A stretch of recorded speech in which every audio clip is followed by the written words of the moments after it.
नमस्कार। तो आज हम लोग भारतीय संविधान के महत्वपूर्ण अनुच्छेद पर चर्चा करेंगे और ये अनुच्छेद ऐसे हैं जो एग्ज़ाम में आते रहते हैं। ये अनुच्छेद बहुत ही इम्पोर्टेंट हैं जो एग्ज़ाम के दृष्टि से। तो चलिए आइए देखते हैं। और यह अनुच्छेद आप देखेंगे कि जो हमने एक तरफ लिखा है जो अनुच्छेद केंद्र के लिए है और एक अनुच्छेद जो है राज्यों के लिए है। ठीक है, तो चलिए आइए देखते हैं। राष्ट्रपति, इधर है राज्यपाल। राष्ट्रपति से संबंधित जो महत्वपूर्ण अनुच्छेद है वो लिखे हैं यहाँ। राज्यपाल से संबंधित जो महत्वपूर्ण अनुच्छेद है वो लिखे हैं यहाँ। अब इसको याद कैसे करेंगे ये देख लीजिए आप। अनुच्छेद 52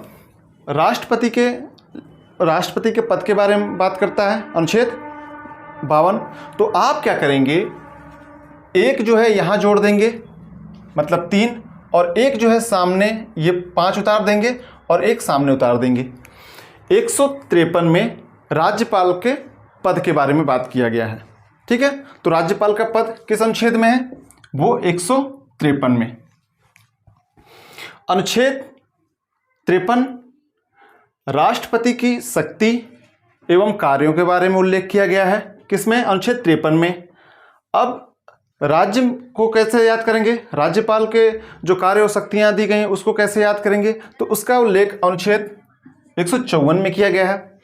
154 आएगा कैसे? तो आप एक जो है 3 में जोड़ दीजिए तो यहाँ 4 हो गया और 5 को ऐसे उतार दीजिए और एक जो है सामने लगा देंगे तो 154। तो 154 में राज्यपाल की शक्तियों के बारे में उल्लेख है और कार्यों के बारे में। ठीक है, अनुच्छेद 54 राष्ट्रपति का निर्वाचक मंडल। तो निर्वाचन जो है उसमें आप जो है इसका उल्लेख, राष्ट्रपति के निर्वाचक मंडल का उल्लेख किस अनुच्छेद में है? अनुच्छेद 54 में किया गया है। अब जो है राज्यपाल के जो निर्वाचन है, तो निर्वाचन नहीं होता राज्यपाल का, राज्यपाल की नियुक्ति होती है। वो करता कौन है? तो राष्ट्रपति, जिसका उल्लेख अनुच्छेद 155 में किया गया है। तो 155 आएगा कैसे? 4 में एक जोड़ेंगे तो 5 आ जाएगा, 5 को आप ऐसे उतार देंगे और एक जो है सामने लगा देंगे तो 155 हो गया। तो ये राष्ट्रपति और ये राज्यपाल से संबंधित जो महत्वपूर्ण अनुच्छेद थे वो समझ लिए हम लोग। अब आगे जो अनुच्छेद है, अनुच्छेद 72 राज्यपाल की क्षमता संबंधी शक्तियों का उल्लेख अनुच्छेद 72 में किया गया है। आप इसमें 89 जोड़ देंगे। ठीक है, तो अनुच्छेद 161 आ जाएगा। उसमें लिखा है राज्यपाल की क्षमादान संबंधी शक्तियां। तो राष्ट्रपति की क्षमादान संबंधी शक्तियों को उल्लेख अनुच्छेद 72, राज्यपाल की क्षमादान संबंधी शक्तियों को उल्लेख अनुच्छेद 161 में। कितना जोड़े? अनुच्छेद कितना जोड़ दिए? तो 89 हमने प्लस कर दिया इसमें। अनुच्छेद 73 संघ की कार्यपालिका शक्ति का विस्तार। संघ की कार्यपालिका शक्ति का विस्तार जहां तक है उसका उल्लेख कहां है? अनुच्छेद 73 में। हम अभी शॉर्ट में चर्चा कर रहे हैं, डिटेल में चर्चा करेंगे एक एक आर्टिकल पे, है ना। तो 73 में किया गया है। अब राज्य की कार्यपालिका शक्ति का विस्तार का उल्लेख जो है अनुच्छेद 162 में किया गया है। इसमें कितना जोड़ना है? 89 जोड़ेंगे आप। तो सिर्फ अंतर क्या रह गया? संघ और यहां राज्य की बात की गई है। एक अनुच्छेद 74 राष्ट्रपति को सहायता और सलाह देने के लिए एक मंत्री परिषद होगी। मंत्री परिषद होगी तो ये कौन सी मंत्री परिषद होगी? जो केंद्र की है। किसको सलाह दे रहे हैं? राष्ट्रपति को। अब देखिए यहाँ इसमें 89 जोड़ेंगे, अनुच्छेद 163 आ जाएगा। राज्यपाल को सहायता और सलाह देने के लिए एक मंत्री परिषद होगी। तो इसमें राष्ट्रपति को सहायता और सलाह देने के लिए एक मंत्री परिषद होगी। तो ये जो मंत्री परिषद है वो कहाँ की है? वो केंद्र की है। राज्यपाल को सहायता और सलाह देने के लिए एक मंत्री परिषद होगी, तो ये मंत्री परिषद कहाँ की है? राज्य की है। तो आपको ध्यान रखना है, 89 जोड़ देंगे आ जाएगा। अनुच्छेद 75 मंत्रियों के बारे में अन्य उपबंध। मंत्रियों के बारे में अन्य उपबंध का उल्लेख किया गया है किस अनुच्छेद में? अनुच्छेद 75। तो ये किसकी बात कर रहा है? अनुच्छेद 75 केंद्र में जो मंत्री हैं उनके बारे में। अब इसमें जोड़ देंगे 89, है ना। अनुच्छेद 164 आ जाएगा। मंत्रियों के बारे में अन्य उपबंध। तो जो राज्य के मंत्री हैं उनके बारे में उपबंध किया गया है, जैसे मुख्यमंत्री हो गए, मुख्यमंत्री, उसमें जो है मंत्रिपरिषद है, उनकी बारे में बात कर रहे हैं। कौन सा अनुच्छेद? अनुच्छेद 164 उनके बारे में बात कर रहा। जबकि अनुच्छेद 75 प्रधानमंत्री मंत्रिपरिषद, वो जो है उसका उल्लेख किस अनुच्छेद में किया गया है? अनुच्छेद 75 में। अनुच्छेद 76 भारत का महान्यायवादी, तो भारत का एक महान्यायवादी होगा, इसका उल्लेख कहाँ किया गया है? अनुच्छेद 76 में। अब यहां पर देखिए, राज्य का महाधिवक्ता, ये भारत का महान्यायवादी होगा। जो हैसियत केंद्रीय महान्यायवादी का है वो राज्य में महाधिवक्ता का होता है। तो राज्य के लिए एक महाधिवक्ता, जिसका उल्लेख अनुच्छेद 165 में किया गया। इसमें कितना जोड़ दिए? 89। आगे अनुच्छेद 77।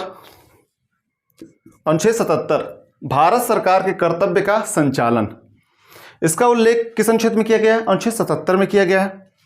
भारत सरकार कार्य का संचालन। वैसे ही आप देखेंगे तो राज्यों में भी प्रावधान किया गया है। तो अनुच्छेद 166 में आप यहां भी 89 प्लस कर देंगे। राज्य के कार्य का संचालन, यहां तो फिर क्या है? ये राज्य और यहां भारत सरकार। ये राज्य सरकार होगा, ये भारत सरकार।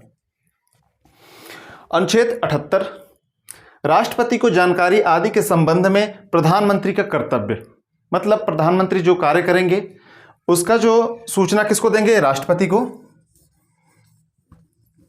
राष्ट्रपति को, जिसका उल्लेख किस अनुच्छेद में किया गया है? अनुच्छेद 78।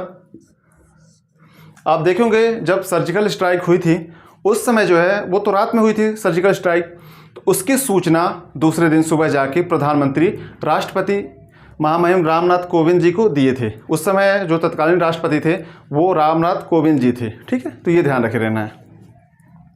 तो वो किस अनुच्छेद के तहत? यही अनुच्छेद था, अनुच्छेद 78। तो राष्ट्रपति को जानकारी आदि के संबंध में प्रधानमंत्री का कर्तव्य। अब इसमें 89 जोड़ देंगे, आ जाएगा अनुच्छेद 167 राज्यपाल को जानकारी आदि के संबंध में मुख्यमंत्री का कर्तव्य। तो राज्यपाल को जानकारी कौन देगा? मुख्यमंत्री।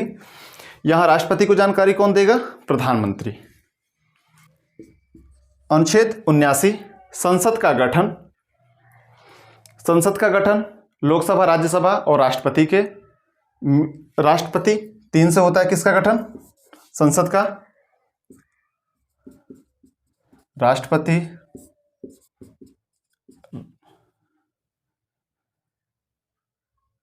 राज्यसभा और लोकसभा। तो संसद का गठन ये राष्ट्रपति, लोकसभा और राज्यसभा से, राज्यसभा और लोकसभा से। जबकि राज्यों के विधानमंडलों का गठन अनुच्छेद 168 में उल्लेख है। तो इसमें अंतर क्या है? संसद का गठन जो राज्य में होता है, जैसे केंद्र में संसद है वैसे राज्य में विधानमंडल है। विधानमंडल में विधानसभा, विधान परिषद और राज्यपाल, ये तीनों के मिलने से विधानमंडल बनती है। लेकिन जिन राज्यों में विधान परिषद नहीं है उन राज्यों में विधानमंडल राज्यपाल और विधानसभा के मिलने से बनती है। ये ध्यान रखे रहना है। अनुच्छेद 80 राज्यसभा की संरचना। तो राज्यसभा की संरचना का उल्लेख किस अनुच्छेद में किया गया है? अनुच्छेद 80 में। उसमें 89 जोड़ देंगे तो आपको आ जाएगा 169। राज्यों में विधान परिषद का उत्सादन या सृजन, मतलब राज्य में अगर विधान परिषद है तो उसकी समाप्ति का और उसके गठन का प्रावधान देखेंगे तो आप अनुच्छेद 169 में मिलेगा, जिसमें 2/3 बहुमत से उसे राज्य विधानमंडल में पास करना होगा। उसके बाद जो है राज्यों में विधान परिषद का गठन किया जा सकता है या उसका उत्सादन किया जाता है। ये पास करके केंद्र को भेजा जाता है। ठीक है, आगे अनुच्छेद 81 लोकसभा की संरचना। इसमें आप 89 जोड़ देंगे, 170 आ जाएगा। विधानसभाओं की संरचना। ठीक है, तो केंद्र में जो हैसियत लोकसभा रखता है वही राज्यों में क्या है? राज्य के विधानसभा रखती है। तो ये रहा महत्वपूर्ण अनुच्छेद। आप देखेंगे बहुत आसानी से हम लोगों ने इसे याद कर लिया। इसे और इसमें क्या करना है, 89 तो जोड़ना था। जो केंद्र में जो कार्य इधर देखेंगे वही कार्य राज्यों में हो रहा है ना। आप देखेंगे राष्ट्रपति की क्षमता संबंधी शक्तियों को उल्लेख अनुच्छेद 72 में, जबकि राज्यपाल की शक्तियों को उल्लेख अनुच्छेद 161 में किया गया है। ठीक है, तो ये रहा महत्वपूर्ण अनुच्छेद। इस वीडियो में सिर्फ इतना ही। धन्यवाद।